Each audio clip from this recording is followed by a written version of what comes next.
the 200 pounds is X, will the neutral axis move? No. The neutral axis won't move, right?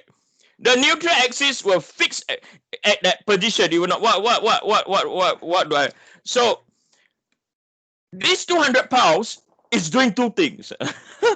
Okay, so if you're not if you're not if because the neutral axis is not moving, right? I repeat again, the neutral axis is not moving. Okay, the 200 pounds is doing two things. One thing is doing, okay, the neutral axis is doing this. The 200 pounds. Okay. The 200 pounds is doing this.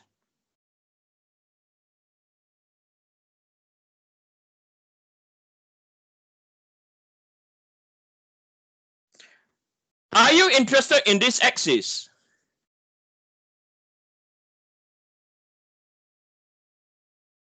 Hello? No, you're interested in the one that you said. Yeah, we are not interested in this axis, right?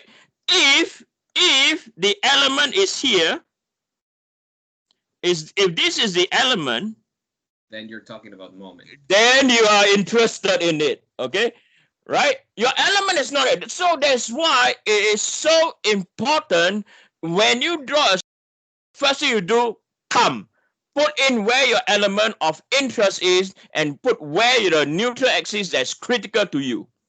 Okay, that is why it's so important. Once you follow this sequence that I advise you, you can analyze any structure. I can give you 200 loads. You will say no problem, 200 loads, bring it on. Because now you can identify what is a moment and what is a torque, what is the shear force, and where is the point of interest. Most critical. By the way, all these, okay, are currently solved using solvers, finite element. Okay, and this finite element software is maybe between $150,000 to $200,000. Okay, yeah, whatever.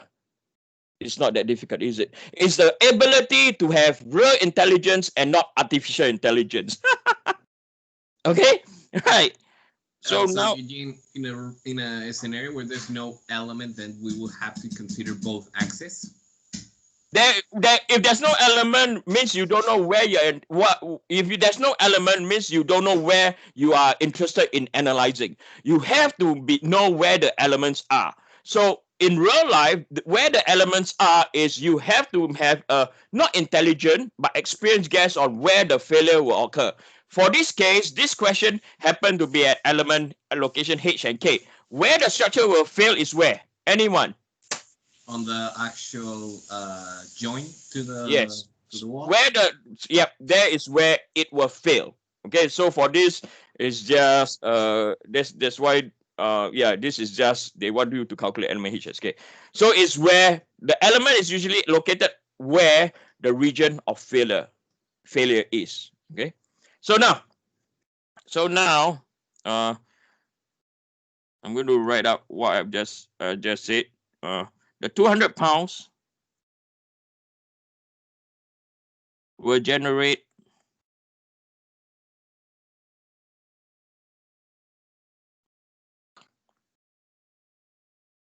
okay, it will generate a torque. Okay, it will generate a torque. Okay, because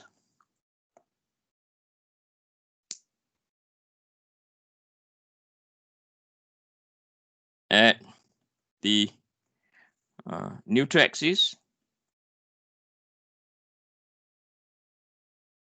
right? Because the neutral axis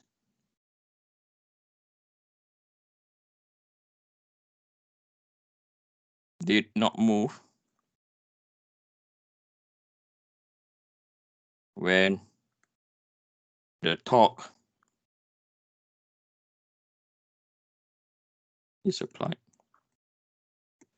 So to make it more simple to for all of us, do not observe a smiling, right, or sad face, deformation, when the torque is applied. Okay, or no bracket when the torque is applied.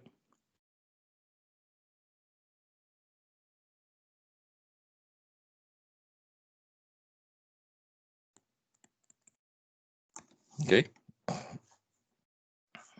So for this case, what you see is you will have the shear or the torque first. Okay, so torque is in the x-axis. Okay, so I'm going to call positive rotating this direction. So it's equal to 200 multiplied by 10. So this is equal to 2000 pound-inch. Okay, anti-clockwise. Right. So I deliberately slow down in this part of the lecture because this is the most critical part. If you get it wrong, okay, you're done. Okay. So to calculate the element, the stresses, okay, which I will not do down here. This is just to break down the analysis. The next example, then we go into detailed stress calculation. Okay. Because I want to go through a square beam with you guys also, right? So we know that on this, right, the stress analysis, so we have identified the torque and the moment already, and the axis. So the stress analysis will look like this, right? So if you look at the number of moments we have, okay, so let's look at normal stress.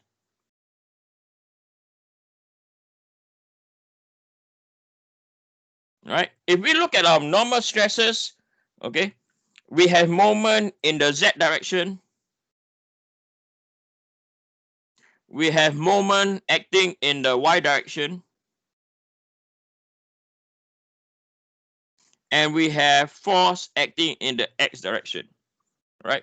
So the formula to apply is stress X is equal to Px over A, right? Then plus by My over Iyy. Hey, I say Iyy, I write Izz. Interesting, yeah? Multiply by Z plus by Mz over Izz multiplied by Y. Okay. So if we go back to our what we have written, right? So let's do this. Okay, I'm not putting numbers, but I'm going to tell you is it positive or negative. So we are going to look at element H first. Okay, so Px over A is always going to be positive because it's going to be tensile. So now you go back to your notes. If you look at My, right? If we look at My over here, so where is your My? My. So My is on the opposite page. So if you look at your My, so we are looking at element H now, right? Right. So we are looking for My. Why there's no My? Did I miss My somewhere? Oh, My is here. If you look at My, moment Y, element H, right, will be equal to what? 0, right? So you know that, okay, for element H, moment due to My, right? Moment due to My is 0, right? Plus by 0, plus by Mz. Okay, so Mz, I go to the other one. We are doing H here. So H, right? You can see element H is what? Tensile. So we know that it's plus by Mz over Izz multiply. Oh, sorry. I have to move page for you guys. This will be equal to Mz over Izz multiplied by Y. So this is your formula for normal stress for element H. Then stress X direction for element K. The axial load will always be there, right? And then if we look at moment about the Z-axis, right? So we've written down here moment about, let's look at moment about Y. So moment about Y, element K is going to be compression, right? Element K we put down here, right? Due to the moment, element K is going to be compression. So you just put in minus M Y over Iyy by Z plus. Then you go to the opposite page, right? You go over here, you see element K is equal to what? It's equal to 0. You put down here, you come down here, you say this is equal to 0. Right? A, Y, and Z are easy to find. Yes, it's all geometry. The difficult one is what is Px, what is My, what is Mz, and finally, your shearing stress.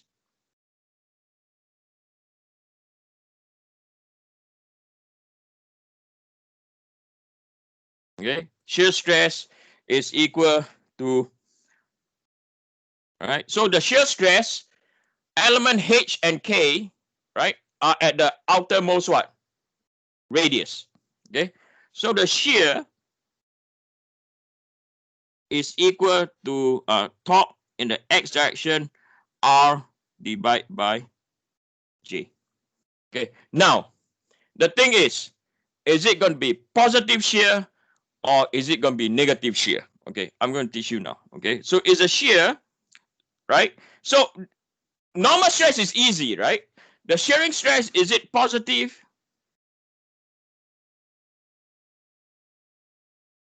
or negative? Sorry, Eugene. So at the end, what we're doing is just gathering all the information that we already analyzed and putting it into one. Yep. You have to compose all of them together. And this is not all. After you compose all of them together, you have to draw Mohs circle. What? Then after you draw Mohs circle, you have to calculate the principal stress. This is true engineering work. It is assembling everything from week 1 to week 11 all together. This is true engineering work. Okay, this is not like Mickey Mouse, like, okay, I learned this. This is integration. This is where the value is. Only after you've been through this stage, right, then you can design a structure. That's why I've learned so much out from here. Whenever I go crazy, whenever I look at any structure on the street, I begin, okay, I know how to analyze this. We do this, then you go into Mohs circle, then you use Tresca-Filler criteria. It is so instantaneous, and that's where I want you to have that mindset. Okay, I know it takes a while. I want you to have a mindset, but first, let's go back into normal stress and shearing stress. So if we look at how the torque has been applied, okay, we're going to look at the torque. So I'm now going to view, okay, I'm now going to view this in the XZ plane, okay, and I'm going to draw the XZ plane. So this is my,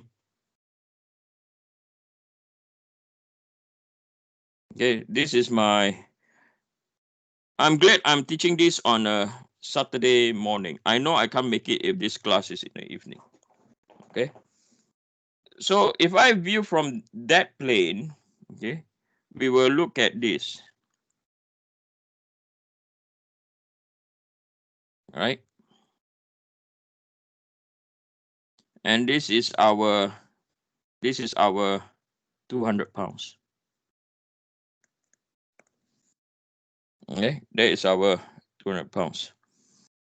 So this is our element. I'm drawing our element H now. Okay. Right. So this is the one that is inducing the torsion. Okay. So this is applying torque in the y direction. Okay. So because this is in the y direction. Okay.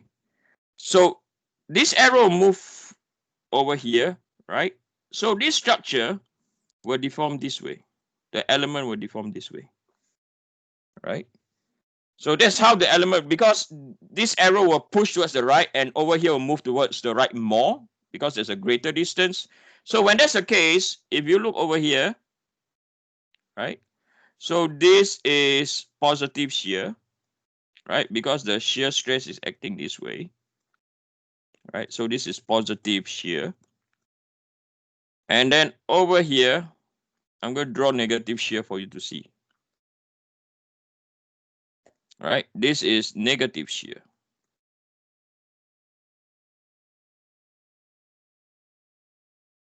Okay. So for this structure, we know, right, this is the same as this in terms of deformation at this end. Okay. This is positive shear. Yeah, I'll write this out again.